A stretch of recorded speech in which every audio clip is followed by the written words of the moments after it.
Assalomu alaykum. Ming buloq aqlim hozir oltin qozon akalarimiz kelish. Voy, assalomu alaykum. To'xta. O rabochilar qanaysizlar? Turinglar. Yaxshimisizlar, yaxshi keldingmi? Men barqaror. Voy aka, assalomu alaykum. Yaxshimisiz? So'msiz charchamay. Joyingiz salom, keyin qo'lingizni olib qo'ying. So'msiz? Assalomu alaykum. Yaxshimisiz? Aka, so'msiz charchamay. Yaxshimisiz?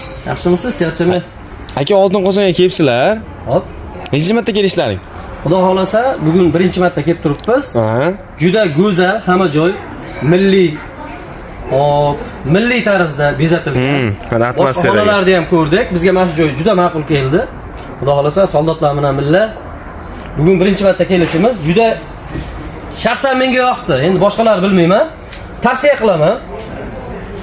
Juda go'zal tarzda bezatilgan. Vobshe dahshat. Hop, yana nima deyish mumkin? Sizlar ham o'tirasizlarmi? Yo, o'zim o'tiraman.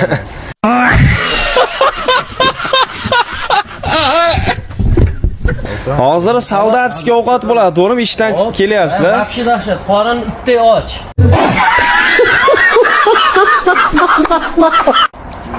Hop, endi mana bu joyda juda ham maqtashdi. Ha. Hop, internetda ham juda ko'p marta ko'rdik. Shu qayerdan ko'rib keldingiz hozir? Birinchi marta sizga shu jaqay deb olov yongani.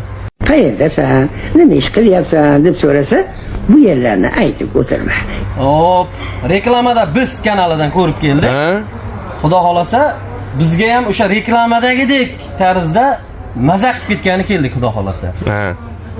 Xudo xolasa hozir ovqatlar deb bo'lgandan keyin bitta undan keyin ham fikringizni olamiz. Xudo xolasa. Kelishdingmi? Albatta. Xudo xolasa nariga xonada san'atkorlarimiz ham bor, o'zimiz ukalarimiz, video cho'kamiz, Xondan ukamiz, Bo'ronov Mohriddin. Va boshlovchi akamiz o'zini ming buloqda shedevr Hofiz aka, boshlovchi akalarimizdan.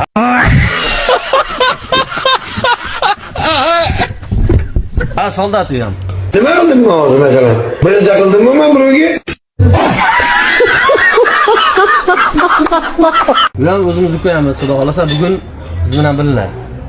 Xullas, kuzatib turinglar, hozir akalarni bir ovqatlanishgandan keyin chiroyli o'zlarni ham olamiz. Undan tashqari Hofiz akalarimiz ham kelgan, ulardan bir chiroyli bir intervyu olamiz.